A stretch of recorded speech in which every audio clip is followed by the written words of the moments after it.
মোবাইলের সিম কার্ডের জালিয়াতি চক্রের পর্দা ফাঁস হতে নড়ে চড়ে বসলো দক্ষিণ দিনাজপুর জেলা পুলিশ। বৃহস্পতিবার জেলার টেলিকম অপারেটরদের সাথে এ বিষয়ে বৈঠক করেন জেলা পুলিশ কর্তারা। বৈঠকে উপস্থিত ছিলেন ডিএসপি সদর বিক্রম প্রসাদ সহ অন্যান্য আধিকারিকেরা। উল্লেখ্য, একটি সাইবার ক্রাইম মামলার তদন্তে নেমে পুলিশ জানতে পারে আর্থিক প্রতারণার ঘটনায় যে মোবাইল নম্বরগুলি ব্যবহার করা হচ্ছে তার নাম এবং ঠিকানা অন্য জায়গার, অর্থাৎ জাল নথি দিয়ে বা একজনের নথি নিয়ে অন্যজনের কাছে সিম বিক্রি করা হচ্ছে। এই অভিযোগে ইতিমধ্যে বালুরঘাট সাইবার ক্রাইম থানা জেলার বিভিন্ন প্রান্ত থেকে 3 জন মোবাইল সিম বিক্রেতাকে গ্রেফতার করেছে পুলিশ। পুলিশি হেফাজতে নিয়ে ধৃতদের জিজ্ঞাসাবাদ চালাচ্ছে তারা। এই পরিস্থিতিতে সিম বিক্রির নিয়ম কানুন কি রয়েছে তা অপারেটরদের অবগত করতে এদিন বৈঠকের আয়োজন করে পুলিশ।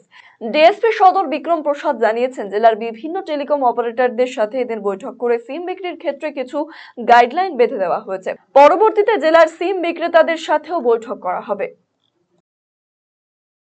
আমরা আমাদের জেলার যারা টেলিকম অপারেটর আছেন, বিএসএনএল, জিও, ভোডাফোন, এয়ারটেল যারা আছেন সার্ভিস প্রোভাইডার, তাদের সাথে একটা মিটিং ছিল।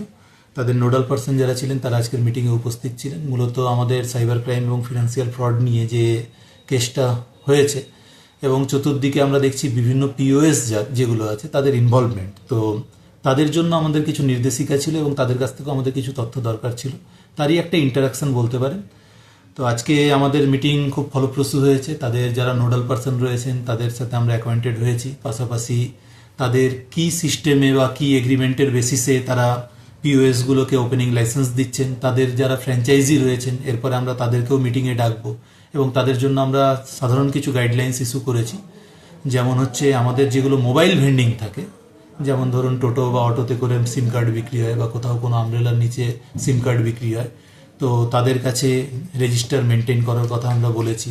পাশাপাশি যে যে এলাকায় এই ধরনের মোবাইল ভেন্ডিং হবে সেই জায়গায় লোকাল পিএসের কাছে তার একটা ইনফরমেশন এবং যারা সেখানে অথরাইজড পার্সন আছেন যারা সিম কার্ড ইস্যুর কাজগুলো করছেন তাদের ডিটেলসগুলো দেওয়ার জন্য এবং ইন্টিমেশন দেওয়ার জন্য বলা হয়েছে।